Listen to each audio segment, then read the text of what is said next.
नमस्कार, मैं हूं सत्येंद्र रंजन। आज हम बात करेंगे भारत और कनाडा के संबंधों में जो तनाव इस समय आ गया है, और ये तनाव ऐसा लगता है कि पिछले 3 दिनों में बढ़ता ही चला गया है।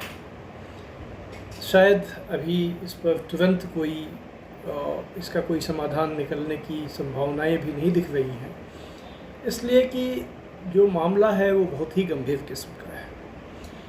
कनाडा के प्रधानमंत्री जस्टिन ट्रूडो ने भारत पर जो आरोप लगाया है, जो उन्होंने वहाँ की संसद में लगाया सोमवार उनके यहाँ का, जब उस समय हम लोगों के यहाँ मंगलवार सुबह ये खबर हम लोगों को मिली, जिसमें उन्होंने ये कहा कि भारत सरकार की एजेंसियों ने उनके देश में कनाडा की ज़मीन पर एक कनाडाई सिटीजन की, कनाडा के नागरिक की हत्या कराई, या उन्होंने हत्या की या उस हत्या कराने में उनका हाथ था। ये बहुत ही गंभीर आरोप है। अगर इस बात को स्वीकार कर लिया जाए तो इसका मतलब होगा कि वो ये कह रहे हैं कि भारत कोई नियम कानून मानने वाला देश नहीं है, कोई उच्च श्रृंखल देश है। ये एक रोग कंट्री है, अंग्रेजी का जो शब्द है रोग कंट्री है।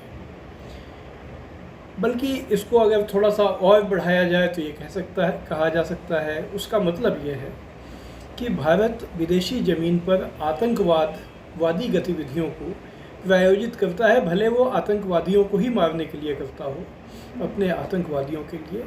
और ये उन्होंने ये कहा कि ये एक्सेप्टेबल उनको नहीं है। जाहिर है ऐसे गंभीर आरोप को कोई भी देश स्वीकार नहीं करेगा, भारत ने भी नहीं किया। भारत की तरफ से उस पर काफ़ी एक सख्त बयान जारी किया गया, जिसमें इस आरोप को एब्सर्ड, बेतुका बताया गया। और साथ ही भारत ने यह आरोप लगाया कि कनाडा जो है वो आतंकवादियों को पनाह देने वाला देश है, जहाँ पर आतंकवादियों को खुलकर अपनी गतिविधि चलाने, और ख़ासकर जो भारत के आतंकवादी हैं, सिख आतंकवादी हैं, उनको भारत विरोधी गतिविधियां चलाने की छूट दी जाती है, संरक्षण भी दिया जाता है। क्योंकि कनाडा ने एक भारत के अधिकारी को जो वहाँ के हाई कमीशन में खुफिया अधिकारी थे, उनको निकाल दिया अपने देश के, तो भारत ने भी जवाब में उनके एक अधिकारी को पहले दिन निकाल दिया। फिर गुरुवार को, यानी कल, भारत ने जो कनाडा के सिटीजन्स वहाँ वीज़ा के लिए अप्लाई करते हैं, उस प्रक्रिया पर रोक लगा दी, वीज़ा देने की प्रक्रिया पर। और इसके साथ ही यहाँ जो कनाडा का हाई कमीशन है नई दिल्ली में, उनको कहा गया कि आप यहाँ अपना स्टाफ कम कीजिए, आप यहाँ उतना ही स्टाफ रख सकते हैं जितना हमारा जो उच्चायोग आपके देश में है उसमें जितने लोग हैं। तो भारत ने काफ़ी सख्त रुख इस पर अपनाया है। लेकिन ये बात सिर्फ 2 देशों का नहीं, इसमें जो कनाडा जो है वो 5 आइज नाम का एक गठबंधन है, जिसमें एंग्लो सैक्सन पृष्ठभूमि के 5 देश, अमेरिका, ब्रिटेन, कनाडा, ऑस्ट्रेलिया और न्यूजीलैंड उसमें शामिल हैं, उसका वो सदस्य है। ये जो समझौता है ये इंटेलिजेंस शेयरिंग, मतलब कि जो खुफिया सूचनाएं होती हैं उनका साझा करने के लिए है। यानी यह जो आरोप लगाया गया उसमें उन 5 देशों को पहले खुफिया जानकारी दी गई। अब उसके बाद पहले तो ये आया कि जो अमेरिका या ब्रिटेन की जो प्रतिक्रिया है वो बहुत ही मध्यम किस्म की है। लेकिन आज ब्रिटेन के अखबार फाइनेंशियल टाइम्स ने ये खबर छापी है कि जो बाइडेन जब अभी G20 की मीटिंग के लिए भारत आए थे, तो जो बाइडेन, जस्टिन ट्रूडो जो कनाडा के प्रधानमंत्री हैं, और 5 आइज के जो बाकी 3 सदस्य देश हैं, उन्होंने साझा तौर पर यह मुद्दा प्रधानमंत्री मोदी के सामने उठाया था। और आज ही जो अमेरिका के राष्ट्रीय सुरक्षा सलाहकार हैं जेक सुलिवान, उनका एक बहुत ही भारत को लेकर सख्त बयान आया है, जिसमें उन्होंने ये कहा है कि भले भारत हमारा पार्टनर हो, लेकिन हम उसकी ऐसी गतिविधियों को एक्सेप्ट नहीं करेंगे, उसको स्वीकार नहीं करेंगे। कहने का ये मतलब है कि इस प्रकरण में वो देश भी शामिल होते चले जा रहे हैं। जाहिर है ये एक बड़ा संकट है, भारत के लिए तो भी संकट है। भारत की सीधे छवि पर दाग लगाने की कोशिश की गई है। भारत ऐसा एक तस्वीर बनाने की कोशिश की गई है कि भारत एक जिम्मेदार देश नहीं है, अंतर्राष्ट्रीय समुदाय का एक जिम्मेदार देश नहीं। दूसरी तरफ अमेरिका ने भारत में पिछले सालों में काफ़ी निवेश किया है, समय का, स्ट्रेटजी का, फाइनेंशियल इन्वेस्टमेंट भी किया है, लेकिन जो उसकी चीन के को लेकर जो उनकी स्ट्रेटजी है, इंडो पैसिफिक जिसको वो कहते हैं, उसमें भारत की भागीदारी सुनिश्चित करने के लिए उसने काफ़ी उसमें निवेश किया है, अपनी एनर्जी का और अपने समय का। तो अब सवाल ये है कि ये जो उनकी स्ट्रेटजी थी, क्या अगर तनाव और बढ़ा तो उसके लिए इसके क्या परिणाम होंगे? इसके परिणाम सिर्फ भारत के लिए नहीं होंगे। क्यों? अभी पश्चिमी मीडिया में ऐसी खबर छपी है कि जो भारत की agency raw research and analysis wing है, जिसके ऊपर कनाडा ने ये आरोप लगाया है कि उसने उसके देश में ये तथाकथित हत्या कराई,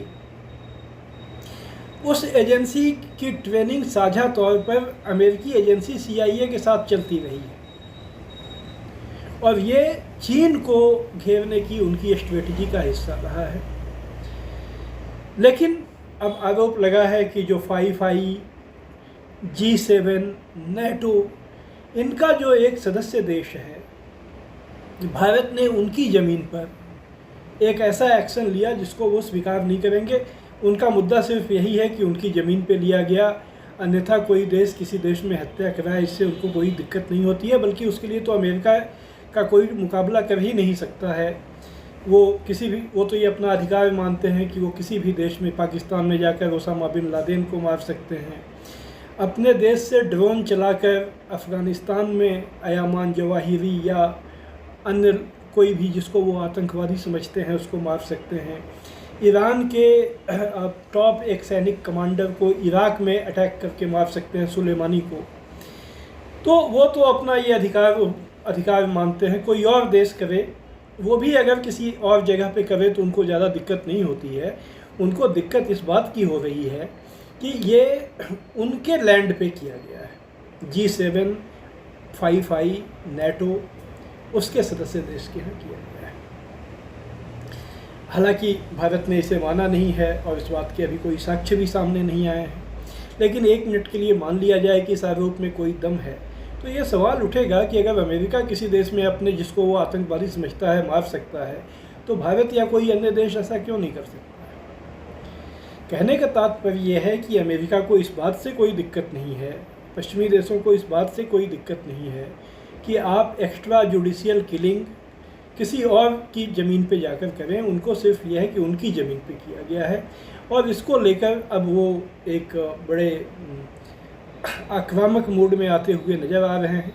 तो भारत के सामने एक चुनौती है, क्योंकि भारत ने भी उन देशों के साथ अपने ताल्लुकात बढ़ाने में पिछले समय में काफ़ी समय लगाया है। अपना जो पूरी स्ट्रेटजिक जो उनका जो डायरेक्शन होता है, दिशा होती है, रणनीतिक दिशा को वो उनके करीब ले गए हैं, उनके साथ दोस्तियां बनाई हैं। अब लेकिन ये जो एक अलायंस बन रहा था या बना था, उसके भीतर एक बड़ा फ्रिक्शन, एक बड़ी दरार पड़ती हुई दिख रही है। क्या समाधान होगा अभी कहना मुश्किल है। बात कहाँ तक जाएगी यह कहना भी अभी मुश्किल है। क्या समय रहते दोनों पक्ष चीज़ों को मैनेज कर लेंगे? क्या या ऐसी स्थिति होगी कि यह जो एक तालमेल बन रहा था वो उस पर एक दूरगामी असर पड़ जाएगा, लॉन्ग टर्म कॉन्सिक्वेंस उसके लिए हो जाएंगे, ये अभी देखने की बात होगी, लेकिन ये एक बड़ा अंतर्राष्ट्रीय मुद्दा बना हुआ है, पूरे देश दुनिया भर में इसकी चर्चा है। तो आज बस इतना ही, फिर कभी, नमस्कार।